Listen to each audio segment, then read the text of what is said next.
Merci de nous rejoindre ici sur ce plateau juché en hauteur du Palais des Congrès sous le regard bienveillant de l'Amazone. Palais des Congrès, cœur cérémoniel, battant d'un grand moment politique qui va inaugurer un nouveau magistère présidentiel.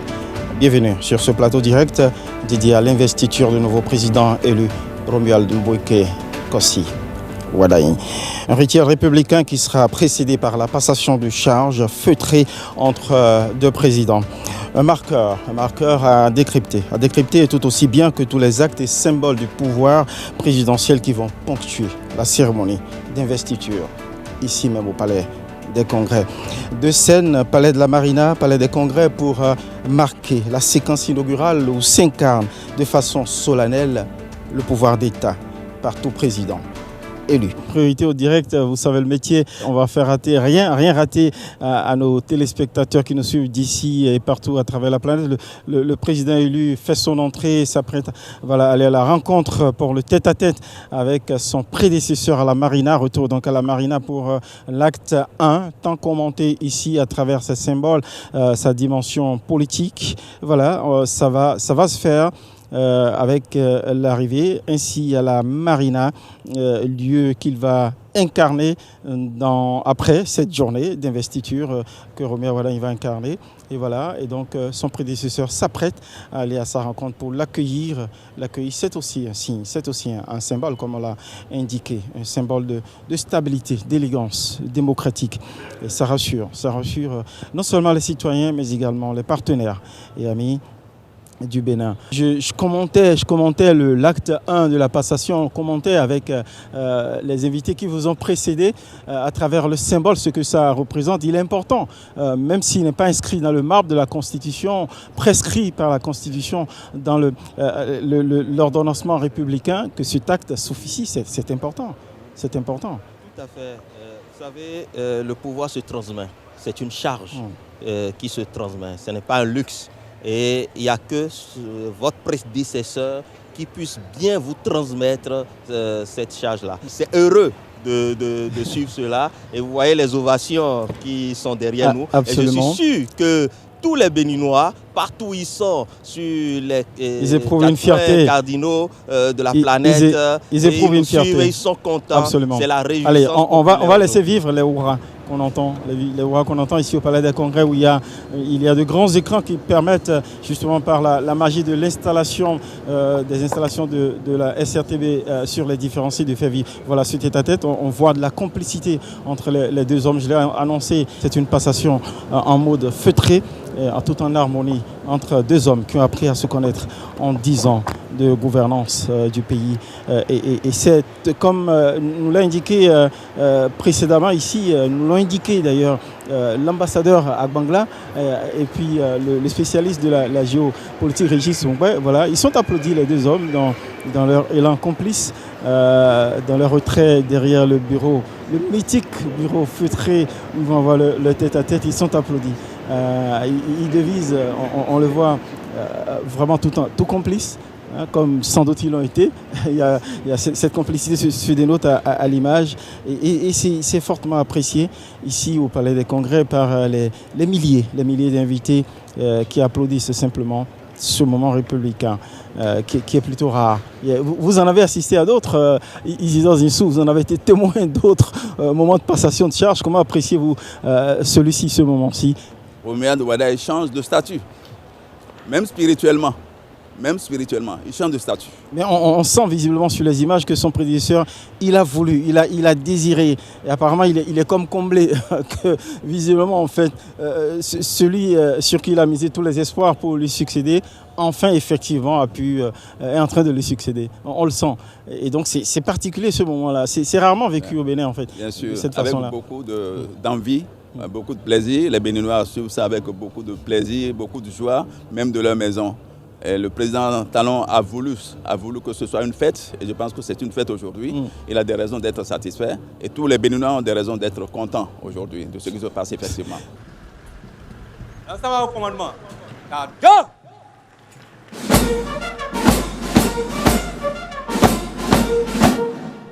Madame, présentez. Up.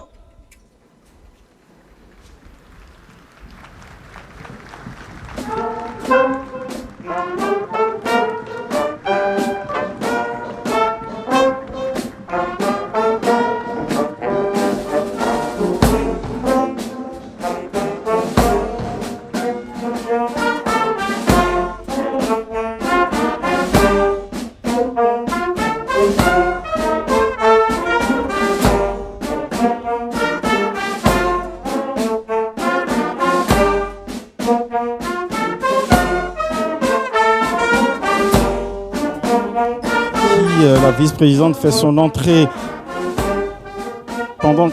pendant qu'ici la vice-présidente de la République fait son entrée en scène ici sur le théâtre de l'investiture. Le tête-à-tête a fini et les deux présidents évoluent vers la sortie. Patrice Talon raccompagne, ou plutôt les deux justement, ensemble, ils évoluent vers la sortie. Vous avez remarqué, Patrice Talon, le président sortant, il est resté dépouillé, pas de tenue, il s'est descendu, il s'est dépouillé de la solennité ordinaire, sa solennité ordinaire, sans cravate, comme pour dire c'est désormais toi le chef. Romer Wardani, est-ce que vous l'avez saisi comme ça? C'est tout un symbole, hein, cette posture. Tout à fait, c'est ça la profondeur même de la transmission de pouvoir. C'est l'autre, le précédent se dépouille de tout et remet à son successeur et quitte humblement ses charges. Voilà, ici au palais des Congrès, on applaudit le moment. Romer Wardani, raccompagné par Patrice Talon qui le raccompagne pour le laisser venir après le tête-à-tête ici, assumer son destin de président de la République ici au palais des Congrès où il sera investi des symboles et des attributs du pouvoir présidentiel. Il va traverser ce petit itinéraire qui sépare le palais de la Marina avec cette belle vue que nous offre la réalisation pour venir ici, Patrice Talon qui va s'apprêter à prendre congé définitivement du palais de la Marina en tant que président de la République. Quelle humilité, Patrice Talon qui accueille et raccompagne. Il vient à la rencontre pour le tête-à-tête ultime avec son successeur un peu dépouillé de l'apparat du pouvoir présidentiel sans cravate et permet et laisse toute l'amplitude de l'incarnation du pouvoir présidentiel à son successeur Romer Wardani. C'est un grand moment politique, mais en même temps un moment de télévision que nous offrent ces deux hommes. Romer Wardani qui arpente l'itinéraire qui le sépare du palais de la Marina, du palais des Congrès, à la rencontre de son destin, tout nouveau destin présidentiel, auquel visiblement 10 ans de gouvernance à gérer les finances et l'économie du pays l'ont préparé à maîtriser les arcanes des finances, les réseaux de partenaires d'affaires à travers la planète, mais également en entrant en accord, en symbiose avec les partis politiques pour faire ses premiers pas politiques tels que l'a construit la réforme du système partisan, en se faisant porter par les principaux acteurs politiques, les partis politiques qui ont soutenu le magistère de Patrice Talon. Eh bien, Romer Wardani s'est entouré aussi de ces entités politiques pour que les performances qu'il pourrait réaliser en termes de management économique, de développement économique et social puisse être soutenu aussi par un appareillage politique, un soutien politique dont il a besoin. Et c'est très important, le soutien politique aussi dans la gouvernance et la réussite de la gouvernance. Romer Wardani descend les marches, il vient effectivement, le moment, le temps suspendu à son arrivée ici, ce temps ne va plus durer. Il s'apprête à venir vers nous, les pas assurés, pour monter à bord du véhicule de fonction, qui est aussi l'une des incarnations de sa fonction présidentielle, pour nous rejoindre ici, où l'attendent les différentes institutions, au fronton desquelles la Cour constitutionnelle, devant laquelle, de façon solennelle, et son président en premier, il va être investi après sa prestation de serment. Il va prêter serment devant le peuple, devant les mânes des ancêtres, devant Dieu, mais aussi jurer sur la Constitution, de la respecter, d'en garantir le respect, hein, mais également respecter l'état de droit, être garant de l'état de droit. En tout cas, bref, s'engager à servir fidèlement ce pays, à défaut de quoi, eh bien, il peut être tenu pour parjure. Donc, il s'apprête. Il s'apprête à nous rejoindre. Alors, le moment est majestueux. Il est solennel. On sent quasiment pas une mouche volée dans les rangs des milliers d'invités. C'est dire la gravité du moment où Romuald Wardani va franchir l'itinéraire qui sépare la marina avec cette belle image, cette vue imprenable sur le front de mer, où on montre les institutions qui ont les constructions, les belles bâtisses qui montrent la transfiguration d'un pays en pleine transformation sous le magistère, et qu'il a accepté, en prenant les rênes des mains de Patrice Talon après son élection plébiscitaire le 12 avril dernier, de pousser encore plus loin les limites des performances réalisées pendant 10 ans. Magnifique vue, justement, qui présage, puisque son prédécesseur, son mentor, au terme du 1er août, de la cérémonie du 1er août dernier, nous a promis et rassuré que le meilleur reste à venir. Le meilleur reste à venir. Il a eu le doigté de choisir Romuald Wardani, dont on redoutait qu'il ne soit pas assez connu, mais il a vite incarné pendant la campagne électorale la posture, le costume d'homme d'État. Et il a pu convaincre les citoyens et électeurs pour avoir un vote inédit, quasi inédit, plébiscité à travers le pays, dont l'enthousiasme continue de vivre jusqu'aujourd'hui sur ce moment, au bout de ce moment où un mandat naît, où Romuald Wardani va entrer pleinement dans sa fonction présidentielle et prendre les tout premiers actes. Romuald Wardani, dont l'avancée ici vers le théâtre de son investiture est vivement applaudi. Déjà, on vient d'avoir quelques brefs échos des hurrahs et des vivas des citoyens totalement enthousiastes. Je vous laisse vivre ce moment.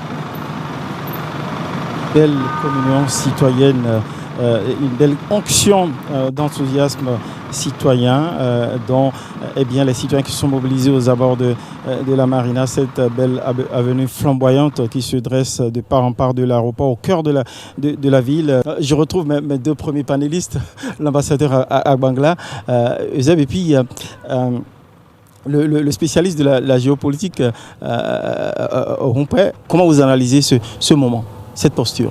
La posture donc du président Talon, elle dénote d'une chose simple, c'est que la passation de pouvoir, la transition vers laquelle nous tendons, elle se passe de la façon la plus paisible. Donc c'est pour ça qu'on a vu un air non compassé, la forme n'est pas assez grave, oui, mais on vit quand même un moment de solennité. Et là-dessus, ce qui est important de remarquer, c'est que c'est aussi un signal qui est envoyé à l'ensemble des Béninois, de l'intérieur comme de l'extérieur.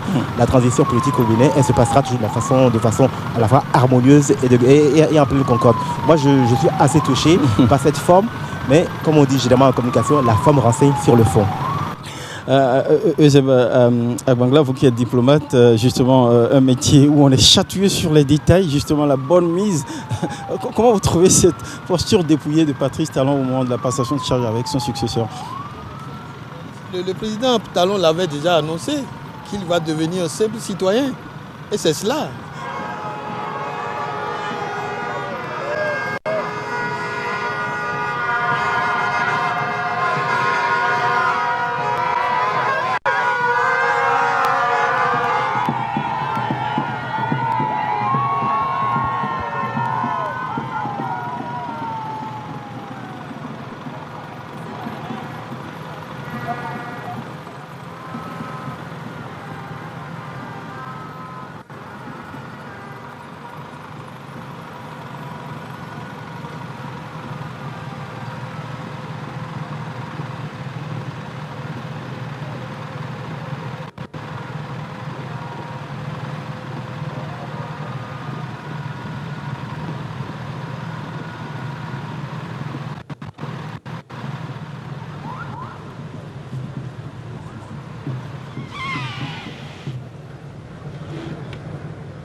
mes devoirs, Monsieur le Président.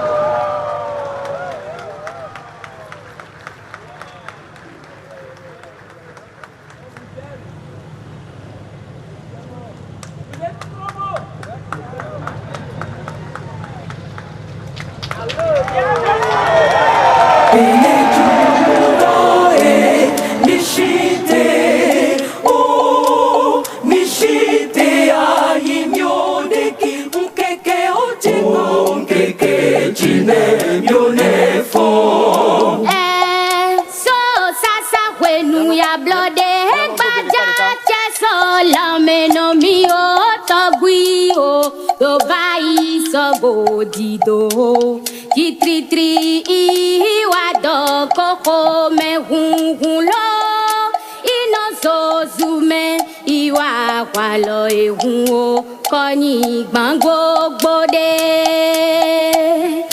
Benele do te to e peto re mi o ne lo juyava, mi satakle mi bebe kankan gbede o, adon se lodo ia ido do do nuno vivi vivi mi oto ava pogula ya dula beneju kolo e mishite o mishite ai mio de ki keke oje ko keke jine mio ne fo do Mexico do di unto gogole mi o do do me ke unko we benevi be buta me o fo ya vo bleu o fo ngbe no no nde akaflu susu to ti kade so no bi gran pe e po ole do ti do so nu ya kwa flangato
Je vous prie de vous asseoir.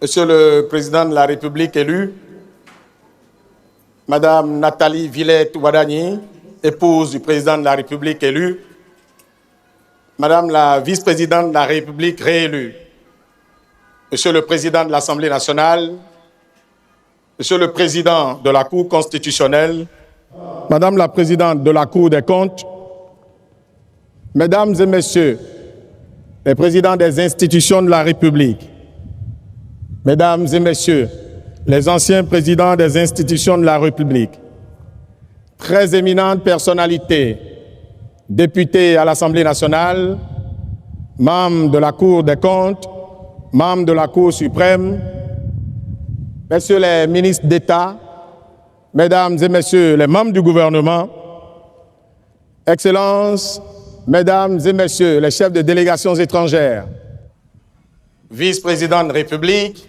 Premier ministre, vice-premier ministre, ministres, envoyés spéciaux et représentants personnels de souverains étrangers, Monsieur le général de corps d'armée, chef d'état-major général des forces armées béninoises, Monsieur le général d'armée aérienne, directeur du cabinet militaire du président de la République, messieurs les officiers généraux et officiers supérieurs, membres du haut commandement des forces de défense et de sécurité, mesdames et messieurs les invités spéciaux du président de la République élu, Excellences, monsieur l'ambassadeur de Sa Majesté, le roi du Maroc, doyen du corps diplomatique, Excellences, mesdames et messieurs, les chefs de mission diplomatique, de postes consulaires et représentants des organisations internationales accréditées au Bénin, mesdames et messieurs, les hauts fonctionnaires de la République, éminentes personnalités, chefs de partis politiques, universitaires, responsables de divers ordres professionnels et religieux, chefs d'entreprise, majestés, têtes couronnées, rois, sages et notables, distingués invités en vos titres et grades respectifs, mesdames, messieurs.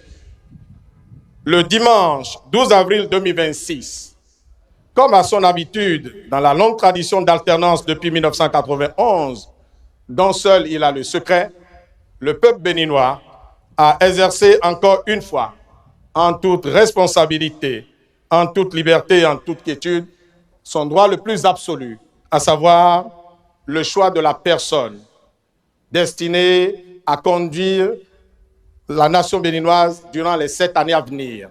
Dans le strict respect de la loi fondamentale, se tient la cérémonie d'investiture de l'heureux élu à la magistrature suprême, ainsi que le prononcera dans un instant la Cour constitutionnelle en son audience solennelle spéciale de ce jour, dimanche 24 mai 2026. La solennité de ce moment, qui marque le début du mandat du président de la République élu, sera ordonnée en 5 chapitres ainsi qu'il suit. Premier chapitre, audience solennelle spéciale de la Cour constitutionnelle. Deuxième chapitre, remise du grand collier au grand maître des ordres nationaux. Troisième chapitre, remise du drapeau au chef d'état-major général des forces armées béninoises. Quatrième chapitre, discours officiel de Monsieur le Président de la République. Cinquième chapitre, enfin, départ de Monsieur le Président de la République après les civilités qui lui seront rendues, dans un ordre qui vous sera déterminé en temps opportun. Très distingués invités, mesdames et messieurs, annonçons le premier chapitre de la présente manifestation en invitant la Cour constitutionnelle à se mettre en place.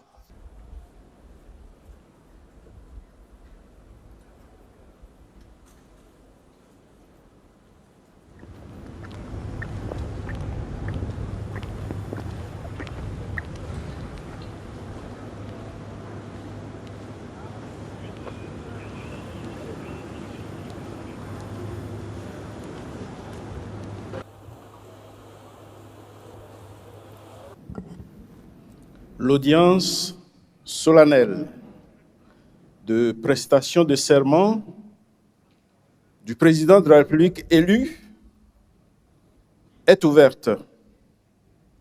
Monsieur le président de la République élu, mesdames et messieurs, veuillez vous asseoir. Monsieur le greffier en chef, donnez lecture de la décision de proclamation des résultats définitifs de l'élection du duo président de la République et vice-président de la République. Décision EP 26-002 du 23 avril 2026 portant proclamation des résultats définitifs de l'élection présidentielle du 12 avril 2026. La Cour constitutionnelle, vu la loi 90-32 du 11 décembre 1990 portant Constitution de la République du Bénin, telle que modifiée par les lois 2019-40 du 7 novembre 2019 et 2025-20 du 17 décembre 2025, vu la loi 2022-09 du 27 juin 2022 portant loi organique sur la Cour constitutionnelle telle que modifiée par la loi 2025-18 du 25 juillet 2025. Vu la loi 2019-43 du 15 novembre 2019 portant code électoral tel que modifié par la loi 2024-13 du 15 mars 2024. Vu le règlement intérieur de la Cour constitutionnelle. Vu la décision EP 26-001 du 16 avril 2026 portant proclamation des résultats provisoires de l'élection présidentielle du 12 avril 2026. Ensemble, les pièces du dossier.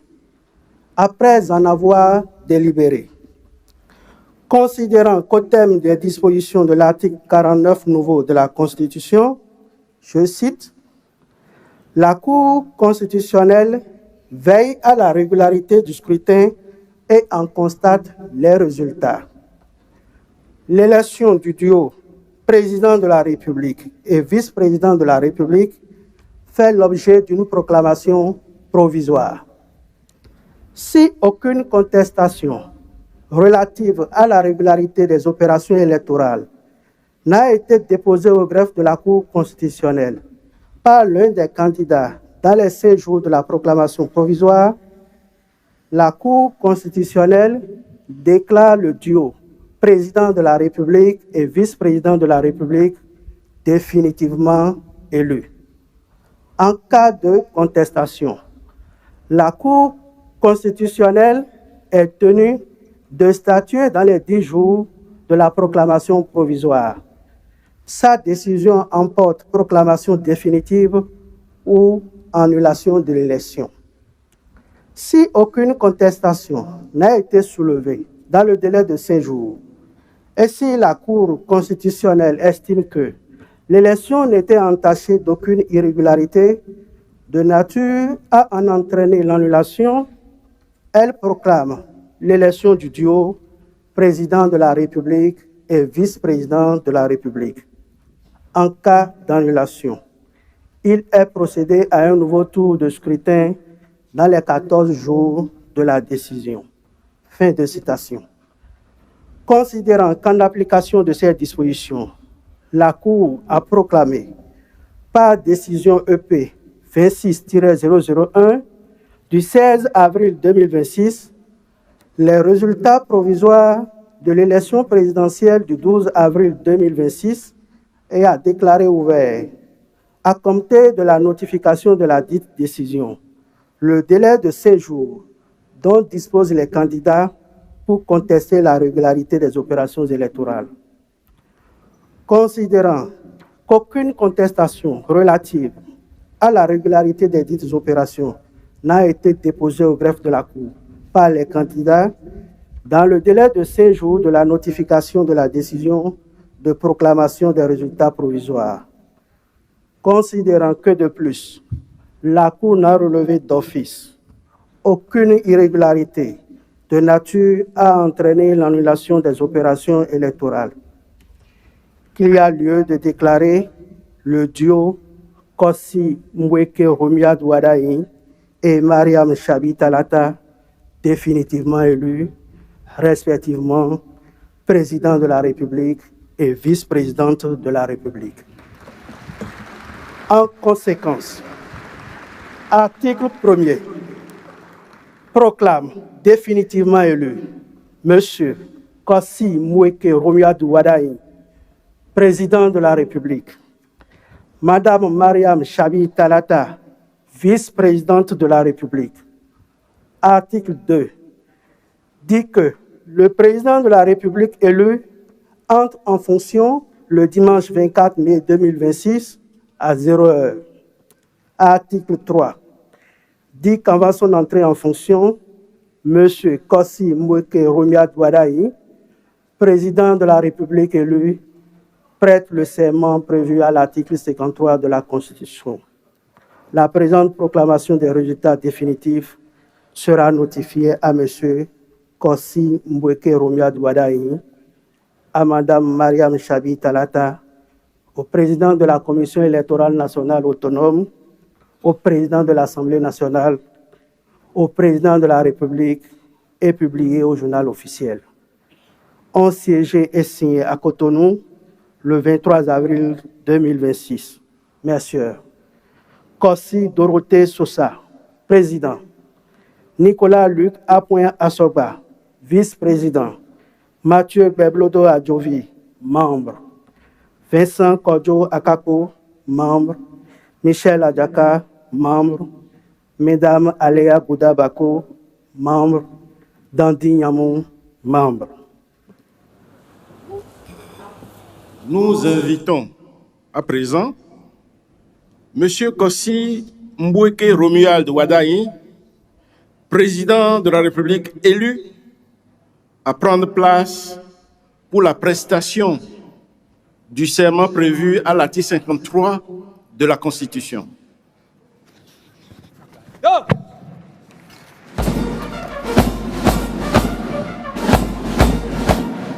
Anna, présentez. Am.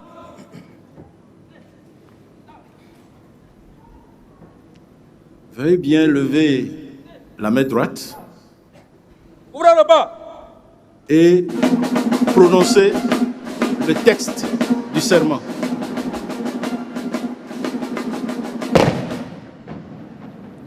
Devant Dieu, les mâles des ancêtres, la nation et devant le peuple béninois, seul détenteur de la souveraineté. Nous, Kossi Mbweke Romuald Wadayi, président de la République élu conformément aux lois de la République, jurons solennellement de respecter et de défendre la Constitution que le peuple béninois s'est librement donnée, de remplir loyalement les fonctions que la nation nous a confiées, de ne nous laisser guider que par l'intérêt général et le respect des droits de la personne humaine, de consacrer nos forces à la recherche et à la promotion du bien commun, de la paix et de l'unité nationale, de préserver l'intégrité du territoire national, de nous conduire partout en fidèles et loyaux serviteurs du peuple. En cas de parjure, que nous subissions les rigueurs de la loi. Fermez le bas.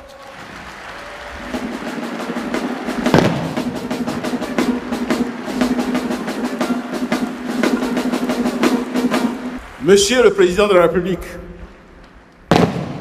nous vous donnons acte de votre serment et vous renvoyons à l'exercice de vos fonctions. Nous ordonnons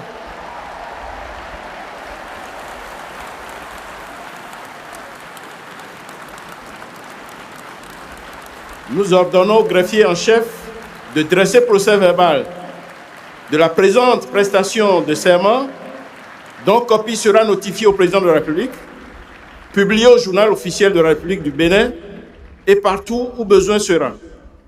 Monsieur le Président de la République, nous vous adressons au nom des membres de la Cour constitutionnelle et en notre nom personnel nos chaleureuses félicitations et nos vœux de plein succès.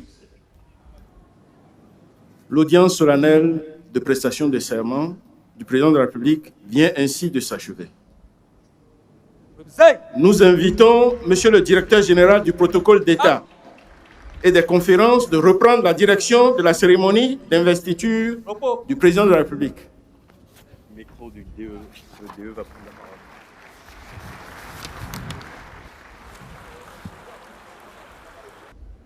Le deuxième chapitre de la présente cérémonie d'investiture du Président de la République fait apparaître la remise du grand collier à Monsieur le Président de la République par la grande chancelière des ordres nationaux que je voudrais prier d'exécuter le rituel irrelatif. Par la même occasion, nous voulions respectueusement inviter Monsieur le Président de la République à se mettre en place. Merci.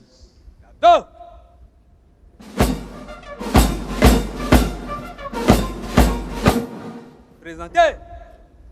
Arme.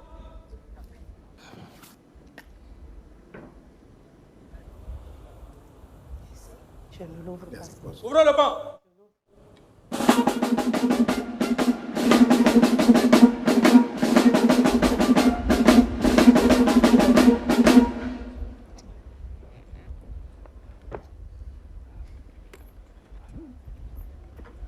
Monsieur le Président de la République, nous vous reconnaissons, grand maître des ordres nationaux du Bénin.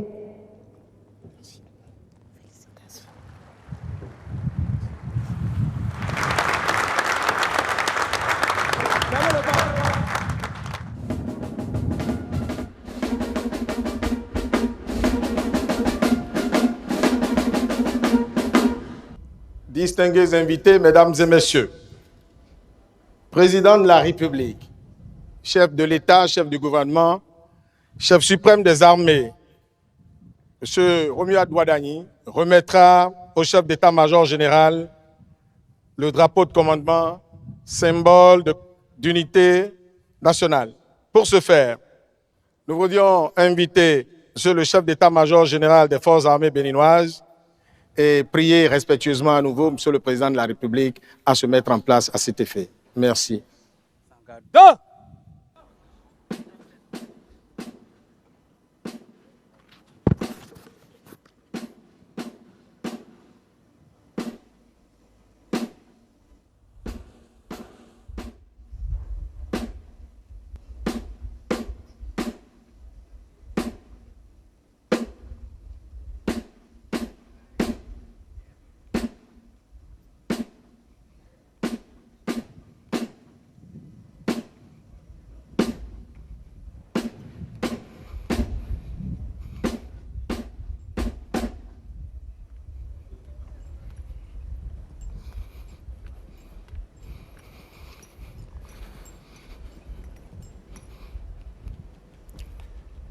Général de corps d'armée, Fructueux Candide Ahodeon Baguidi, chef d'état-major général des forces armées béninoises. Mes respects, Monsieur le Président de la République.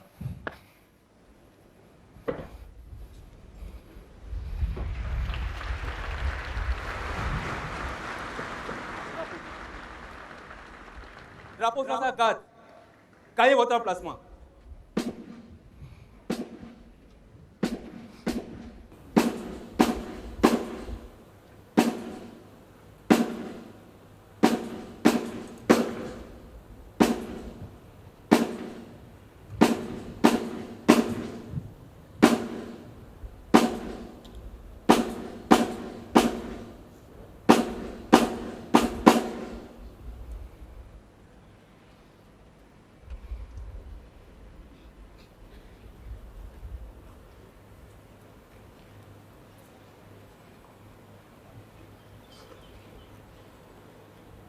Ouvrez le banc.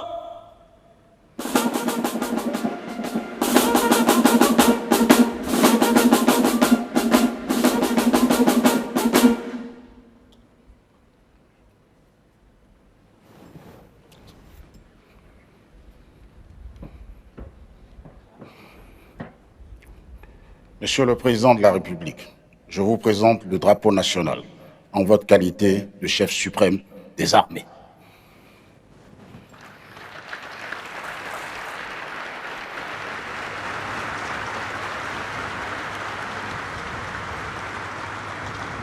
Monsieur le chef d'état-major général des forces armées béninoises, je vous renvoie à vos fonctions.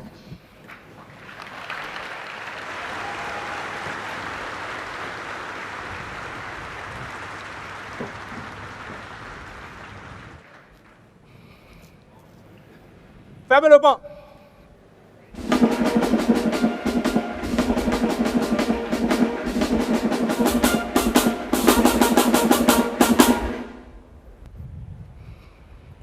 Drapeau. Regagnez votre garde.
Très distinguées personnalités, mesdames et messieurs, au 4e chapitre de la présente manifestation est prévue la prise de parole de Monsieur le Président de la République.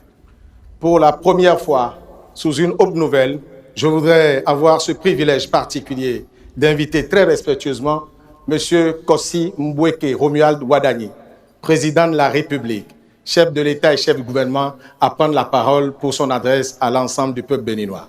Merci.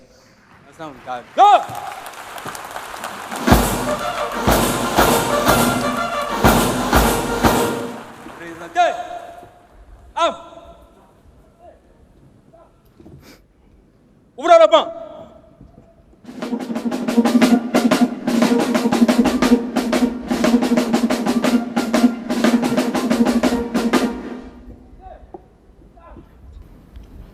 Monsieur le Président de l'Assemblée nationale,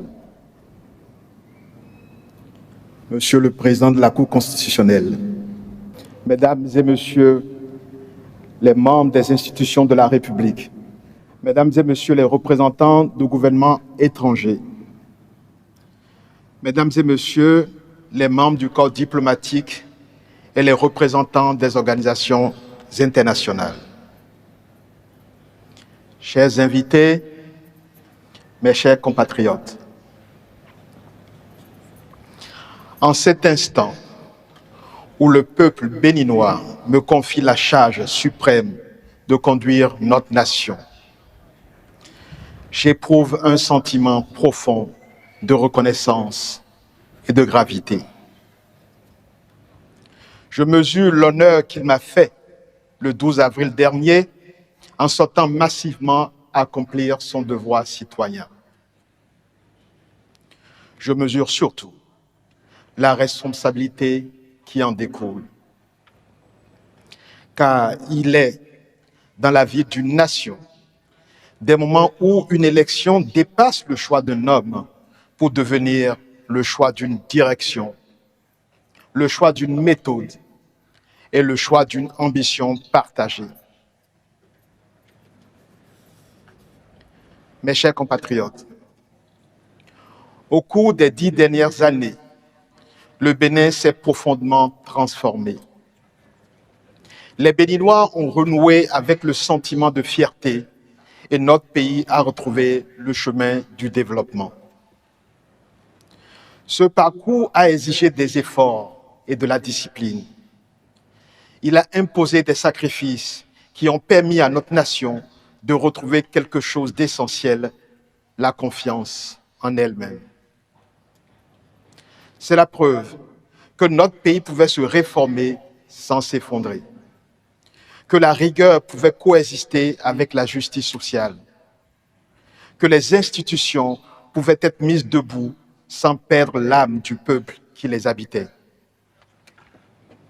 Je veux donc ici rendre hommage au président Patrice Talon qui, avec détermination, avec le courage des décisions difficiles, la constance des bâtisseurs et la capacité rare à penser le Bénin dans le temps long, a rendu cette renaissance possible.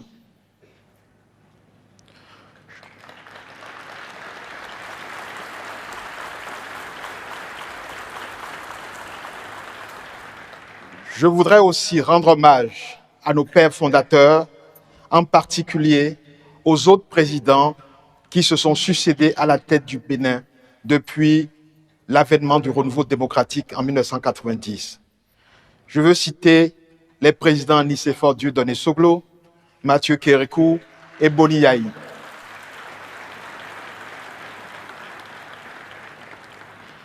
À leur suite à tous, je veux être le continuateur de la tradition de paix qu'ils ont instaurée au fil du temps et qui nous permet, malgré nos incompréhensions ponctuelles, de faire front pour relever le défi du développement.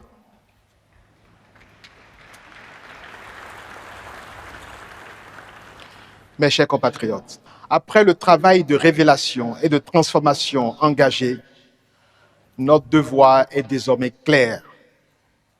Faire en sorte que la force retrouvée par notre État se traduise plus profondément dans la vie quotidienne de chaque famille béninoise.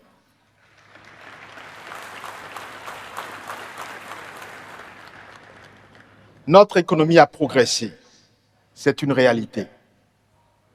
Mais nous savons tous qu'une croissance nationale n'a de sens que lorsqu'elle devient visible dans la vie ordinaire des populations.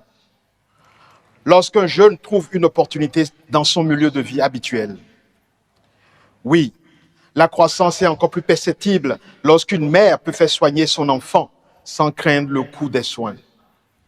Lorsqu'un agriculteur peut vendre sa production parce que la route est praticable. Lorsqu'une famille peut accéder à l'eau potable, à l'électricité, à un logement décent. C'est dire, le développement du Bénin doit se vivre dans chaque composante de la cité et dans chaque territoire de la République. Aux jeunes du Bénin, qui refusent les fatalités anciennes et veulent réussir ici, chez eux, par leur travail, je veux dire ceci. Le Bénin croit en vous. Et il vous donnera les chances de réussir.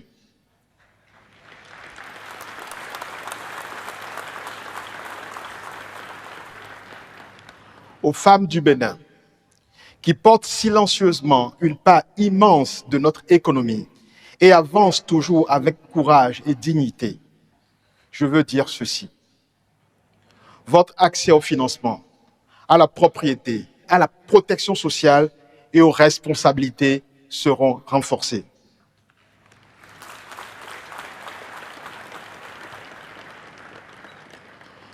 Aux agriculteurs du Bénin, dont l'abnégation au travail se doit d'être davantage reconnue, je veux dire ceci. Vous aurez un meilleur accès à la mécanisation, aux semences adaptées, au financement pertinent et aux équipements de transformation de vos produits. Nous construirons une protection sociale agricole parce qu'une nation qui respecte celles et ceux qui la nourrissent est une nation qui se respecte elle-même.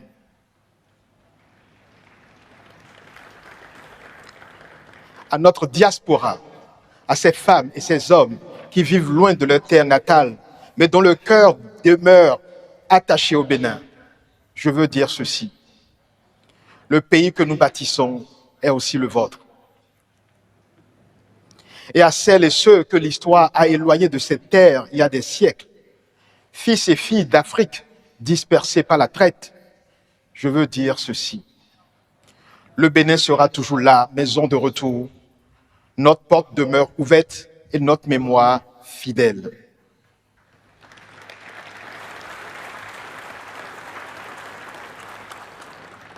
Mes chers compatriotes,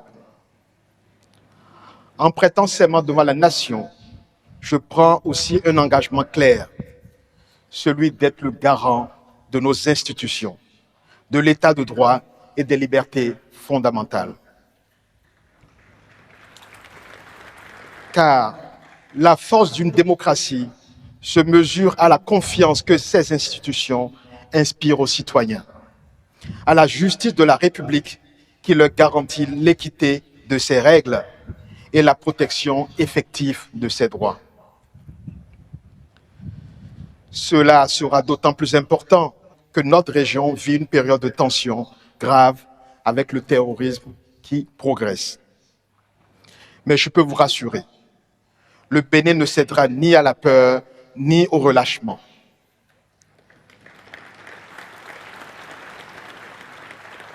L'État sera ferme face à tout ce qui menace notre cohésion et notre sécurité. Nous continuerons d'investir dans nos forces de défense et sécurité.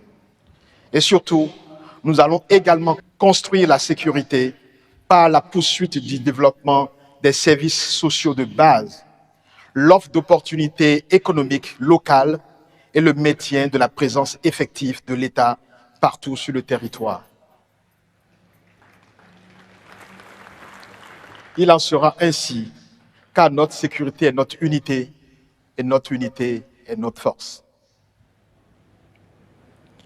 Mes chers compatriotes, avec nos pays voisins, nous mettrons un accent particulier sur l'approfondissement de la coopération régionale. Le Bénin continuera d'agir pour la stabilité, le dialogue et le respect. À nos pays frères d'Afrique et d'abord à nos voisins de la sous-région, dont je veux saluer ici la présence à nos côtés, tant elle nous réjouit. Je veux renouveler le message de fraternité du peuple béninois. Ma conviction est que, dans une sous-région confrontée au péril terroriste, nous sommes condamnés à travailler ensemble. Je veux donc réitérer la disponibilité du Bénin à agir de concert avec eux pour venir à bout de ce fléau. Je veux leur dire ma conviction qu'ensemble avec eux, nous pouvons bâtir une Afrique puissante en faisant nos propres choix d'orientation. Nos propres choix d'orientation stratégique et surtout en veillant à leurs bonnes exécutions. À nos partenaires internationaux, ceux qui nous soutiennent dans cette démarche, je veux dire que le Bénin demeurera fidèle à ses engagements et attaché à des partenariats fondés sur le respect mutuel, la confiance et l'intérêt partagé. Le Bénin restera ouvert au monde sans jamais s'éloigner de lui-même. Mes chers compatriotes, la tâche qui s'annonce et qui nous incombe collectivement est grande. Je n'ai cependant pas de doute quant à notre capacité à relever le défi. Je suis persuadé que, comme nous l'avons fait ces dernières années, pour hisser le Bénin au niveau où il se trouve actuellement, nous saurons encore nous mobiliser et nul ne sera de trop sur ce chantier pour prolonger notre belle épopée.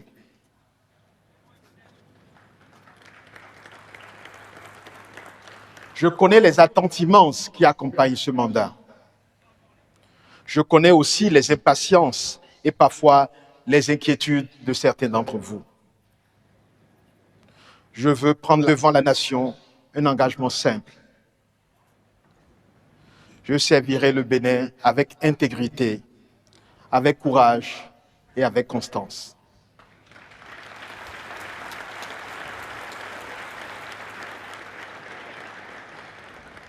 Je servirai avec la conscience permanente que le pouvoir n'est jamais un privilège personnel.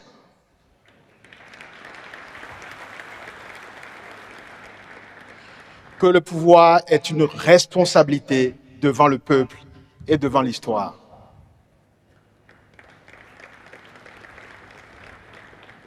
En ce jour, je formule un vœu pour notre nation. Que le Bénin demeure libre. Que le Bénin se tienne debout, toujours plus haut.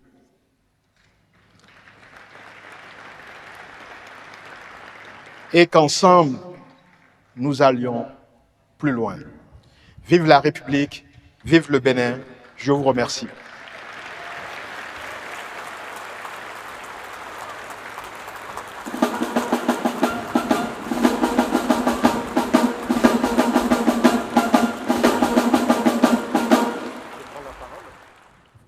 Distingués invités, mesdames et messieurs, nous arrivons ainsi au terme de la présente cérémonie d'investiture du président de la République, que le protocole d'État vous remercie d'avoir rehaussé de votre active présence.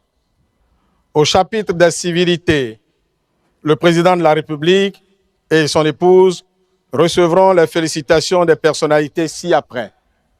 Madame la vice-présidente de la République, mesdames et messieurs les conseillers de la Cour constitutionnelle, avec à leur tête le professeur Kossi Dorothée Sosa, président de la dite Cour, monsieur le président de l'Assemblée nationale, monsieur le président de la Cour suprême, madame la présidente de la Cour des comptes, monsieur le président du Conseil économique et social, monsieur le président de la Haute Autorité de l'audiovisuel et de la communication, monsieur le président de la Commission électorale nationale autonome, le médiateur de la République, le doyen du corps diplomatique au nom de l'ensemble du corps diplomatique, le chef d'état-major général des forces armées béninoises et bien évidemment les chefs de délégations étrangères venus témoigner leur amitié et leur soutien au président de la République et au peuple béninois.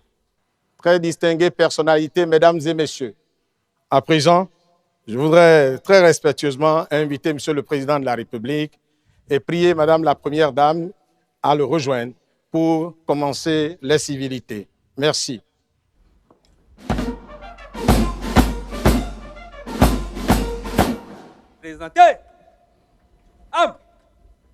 Je voudrais inviter Madame la Vice-Présidente de la République à féliciter le Président de la République ainsi que la Première Dame.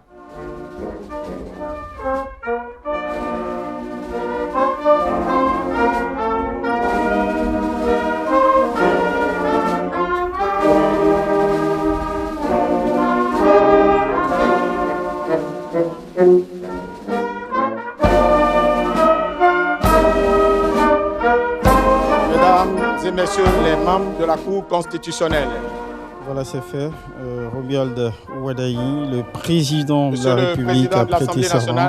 Il vient de poser son premier acte, un discours d'investiture, tout en gratitude vis-à-vis de ses citoyens qui lui ont accordé leur confiance, mais également des messages très forts sur des questions sensibles, notamment les questions sécuritaires, où il veut s'investir justement à augmenter l'effort de guerre nationale pour protéger le pays et ses concitoyens, mais également établir de bonnes relations de voisinage avec les voisins du Bénin, ensemble de concert face à cette menace.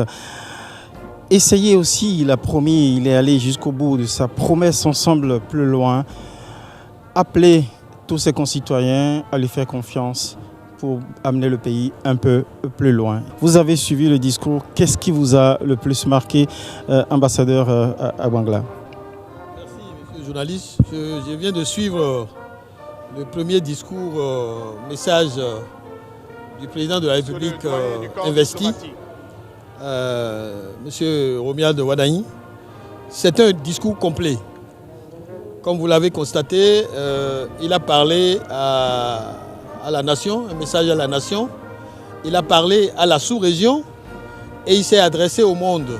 Il a parlé en direction des partenaires de tous ordres par rapport à la poursuite de la politique de développement en cours dans notre pays depuis 2016.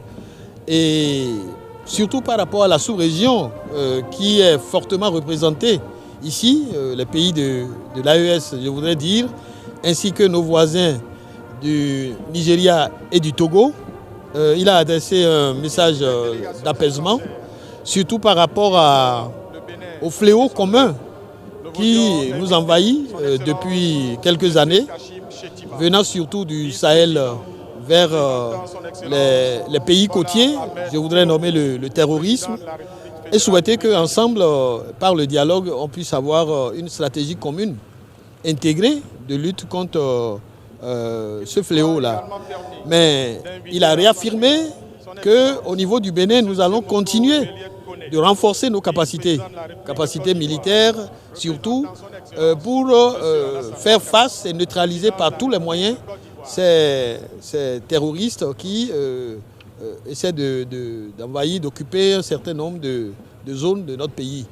Et je crois que c'est un appel certainement qui sera entendu au regard du geste diplomatique que nous avons constaté, le déplacement des délégations de ces pays-là ici. C'est une main tendue. Le président de la République l'avait déjà dit le 21 mars dernier lorsqu'il lançait son projet de société, à savoir qu'il allait saisir l'occasion de la nouvelle gouvernance pour repartir vers ces pays voisins là qui ont du mal à nous comprendre. Je crois que c'est fait et la réaction qu'ils viennent d'avoir nous encourage à poursuivre et que l'espoir est permis dans ce niveau-là. Isidore Zissou, votre réaction à ce premier discours du président de la République, Romuald Wadayi, discours d'investiture? Moi, j'ai suivi avec beaucoup d'intérêt, comme tout le monde d'ailleurs, ce premier discours, cette première intervention du chef de l'État. pour la sauvegarde Alors, pour votre gouverne, justement, vous avez évoqué les délégations étrangères. Autant sont applaudis les délégations du Nigeria, mais également la délégation nigérien, voilà, nigérien, qui est en train d'aller saluer fortement applaudi, dont la présence ici est fortement applaudie. C'est un signe, ça répond à une quête de tout un peuple, la pacification des relations entre le Bénin et ces pays Je crois qu'il faut d'abord voir le niveau de représentation. Absolument. Du Niger. Le Niger s'est fait représenter par son Premier ministre. C'est cela. Ce n'est pas rien du tout. Ce n'est pas rien. Et c'est un signe encourageant pour les relations que nous devons entretenir avec ce pays frère.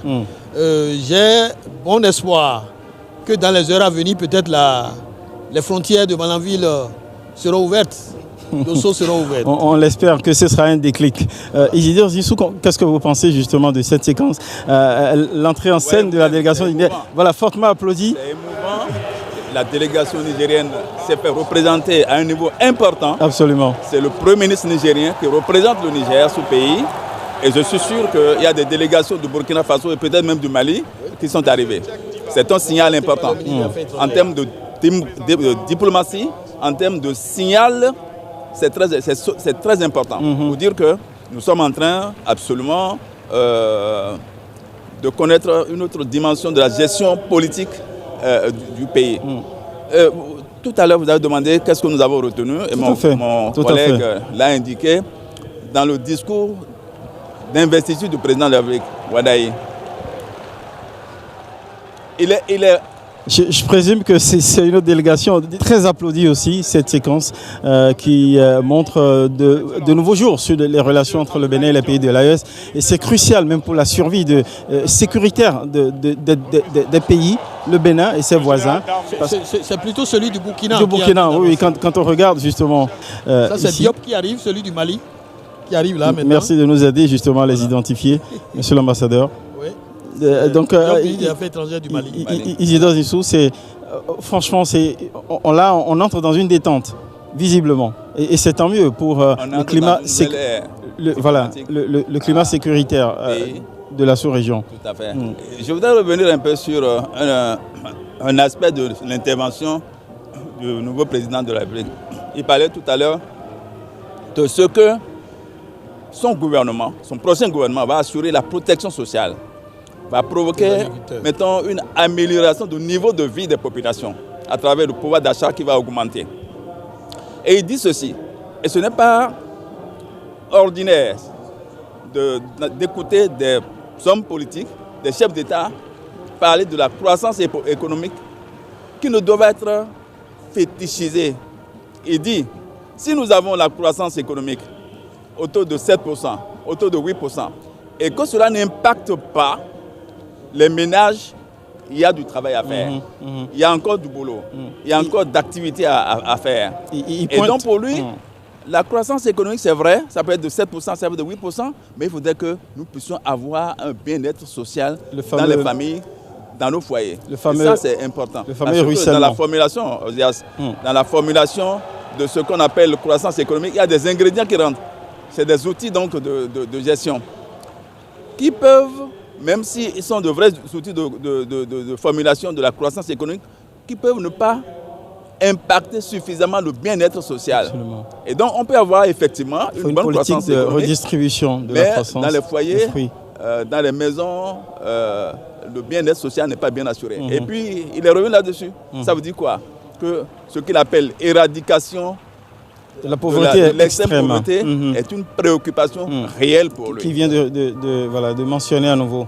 De toute façon, on a l'impression que le président Wadayi n'a pas du tout perdu les déclarations qu'il avait faites déjà dans son projet de société qu'il a assez expliqué durant la campagne, qui montre qu'il est très préoccupé par les attentes sociales de plus en plus croissantes dans notre pays. M. Zissou vient de démontrer, fondamentalement, il veut lutter contre l'extrême pauvreté, s'attaquer à cela. Maintenant que nous avons engrangé la prospérité, il faut la partager et que cela soit ressenti au niveau des foyers. Et nous avons également noté que le président de la République s'est adressé aux jeunes Il s'est adressé aux jeunes en leur demandant, en leur promettant qu'il leur donnera de la réussite au niveau de leur volonté, également aux femmes, l'accès au crédit, à la propriété et à la protection sociale, aux agriculteurs, à qui il promet la protection sociale agricole. Il avait déjà annoncé qu'ils auront C'était l'une des originalités une pension de retraite. de sa réponse. Les agriculteurs sont les grands travailleurs de notre pays, que la République pense à leur accorder une pension de retraite. Je pense que c'est une volonté politique affichée qui mérite d'être soulignée. Il n'a pas oublié la diaspora, à qui il demande de considérer que ce pays est le leur. Et cette diaspora, je crois qu'elle doit pouvoir devenir ou développer une diplomatie citoyenne. Elle doit représenter le pays aujourd'hui, partout où il se trouve dans le monde, et être fier de ce qui se passe dans notre pays. Nous avons retrouvé notre voie de développement, le président l'a ajouté. Il a affirmé. Par contre, diplomatie, on voit que les institutions sous-régionales sont fortement représentées. Le président de la BOAD s'apprête justement à aller faire... Mieux que ça, je voudrais souligner quand même les autres voisins. Le Nigeria qui s'est fait représenter par le vice-président de la République. Absolument. C'est très important parce que nous avons une grande ambition avec le Nigeria, c'est de créer une zone économique spécialisée qui doit pouvoir nous rapprocher. Je voudrais inviter M. Ousmane Diagana, être un prélude à l'intégration économique sous-régionale que nous visons. Et de l'autre côté, le Togo, qui est représenté par une députée proche, envoyée spéciale ou personnelle du président j'invite également Yassibé, qui le président directeur même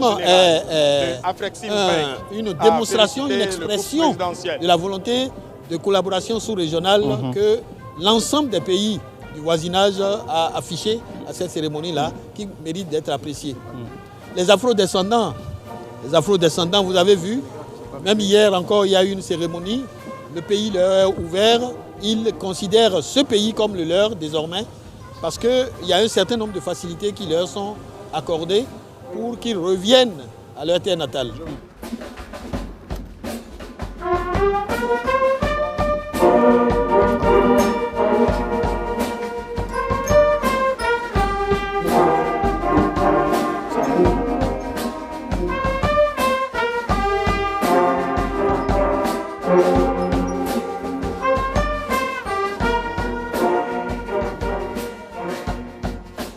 Distingués invités, mesdames et messieurs, nous arrivons ainsi au thème de la présente cérémonie d'investiture que nous voudrions vous remercier d'avoir rehaussé de votre présence et nous voudrions à présent, comptant sur votre habituelle compréhension, vous prier, après les salutations du chef d'état-major général des forces armées béninoises, de vous lever pour saluer le retrait de Monsieur le Président de la République et de la Première Dame.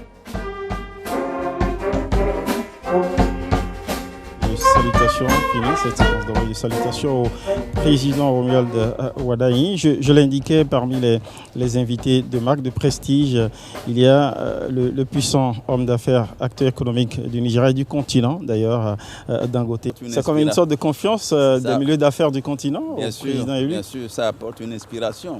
C'est-à-dire que lorsque des hommes d'affaires, des chefs d'entreprise de cette carrure de ce niveau arrivent et participent à une cérémonie d'investiture du chef de l'État,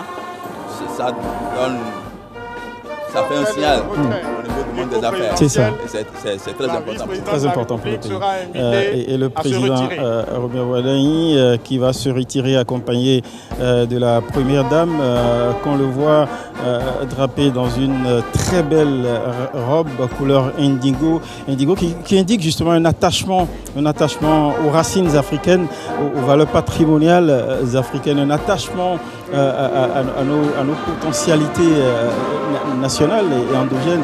C'est sûr que ça va faire énormément plaisir aux citoyens de voir la première dame incarner une posture à travers laquelle ils se reconnaissent. C'est un signe, c'est un bon signe aussi d'attachement, de regard des dirigeants justement au peuple sur lequel enfin, ils se sentent ancrés. Il y a comme une sorte d'ancrage avec le peuple qu'on est appelé à diriger. C'est un bon signe de voir la Première Dame ainsi habillée par des créations, une création de nos couturiers, de nos stylistes locaux. Exactement. Ça renvoie à l'attachement, à l'authenticité, aux racines.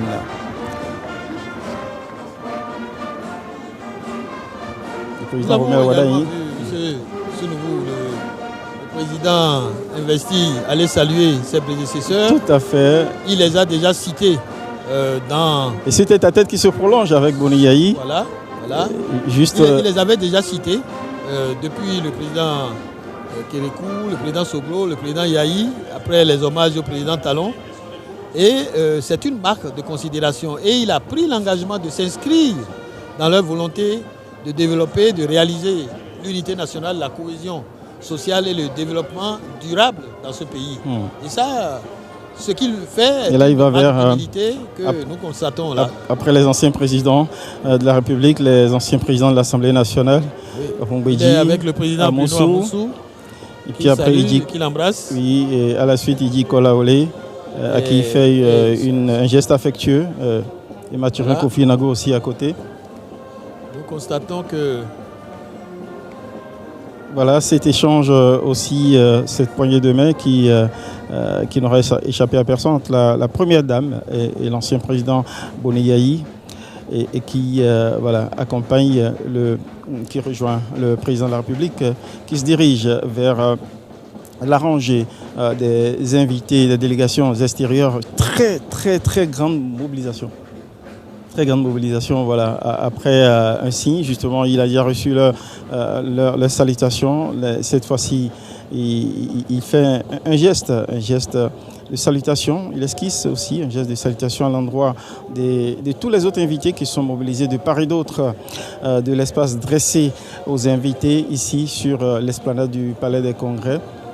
Qui a été totalement transformé pour cette grande occasion, ce grand moment à la fois de télévision, mais ce grand moment national où un mandat commence avec cette investiture qui s'est déroulée de très belle manière, sans à-coups, où le nouveau président entre dans sa fonction, va à la rencontre et empoigne son destin présidentiel avec des mots d'engagement très forts qui font écho aux promesses forte également qu'il avait faite lors de la présentation de son projet de société, à savoir élever cette nation le plus loin possible, ne jamais faiblir, s'armer de courage, de détermination, mais également de probité, d'intégrité, pour reprendre son mot. Et voilà, donc c'est fort de cet engagement et qu'il a professé au bout de son serment, qu'il se retire ici de ce théâtre majestueux et solennel dressé pour officier son investiture solennelle.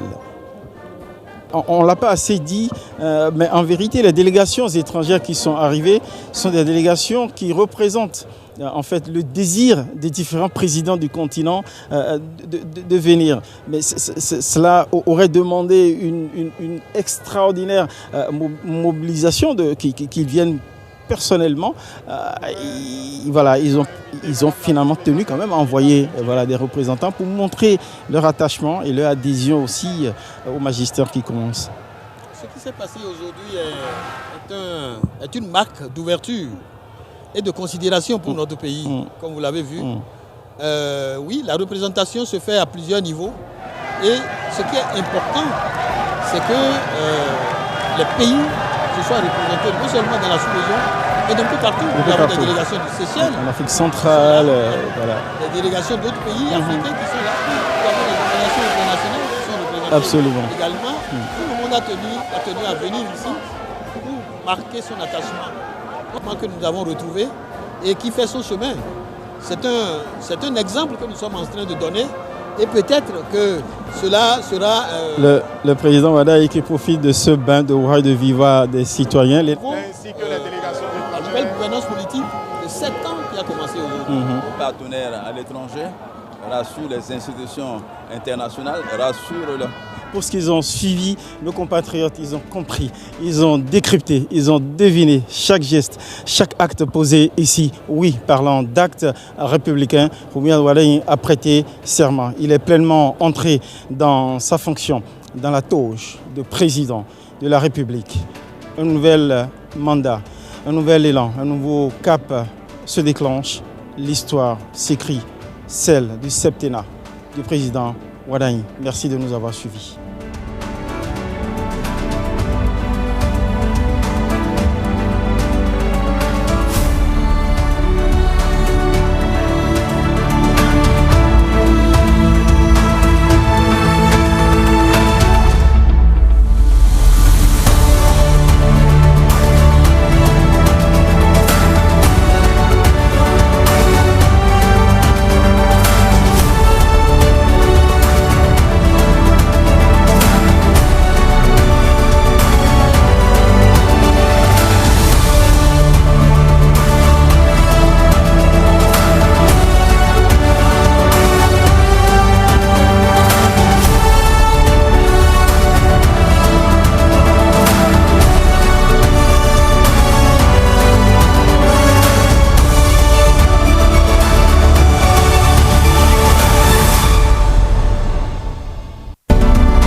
IBIS TV, créé pour inspirer.